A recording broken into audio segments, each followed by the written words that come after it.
বকখালিতে সমুদ্র স্নানে নেমে তলিয়ে গিয়ে মৃত্যু দুই পর্যটকের। দীর্ঘ তল্লাশির পর সমুদ্র থেকে উদ্ধার দুই পর্যটকের মৃতদেহ। পুলিশ সূত্রে খবর, রবিবার সকালে কলকাতার তপসিয়া থেকে 5 বন্ধুর একটি পর্যটক টিম বকখালিতে বেড়াতে এসেছিলেন। এদিন দুপুরের সময় 5 জন স্নান করতে নেমেছিলেন বকখালির সমুদ্রে। সেই সময় সমুদ্রের উত্তাল ঢেউয়ের কবলে পড়ে তলিয়ে যায় ওই টিমের 2 জন সদস্য। তারপরেই শোরগোল পড়ে বকখালি সমুদ্র সৈকত জুড়ে। ঘটনাস্থলে পৌঁছয় ফ্রেজারগঞ্জ উপকূল থানার পুলিশ প্রশাসন এবং ফ্রেজারগঞ্জ উপকূল রক্ষী বাহিনী।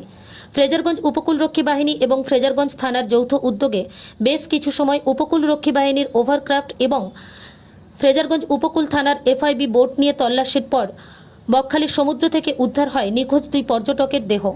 মৃত 2 পর্যটক মিজান মহসিন বয়স 19 বছর এবং আমন আলী বয়স 19 বছর।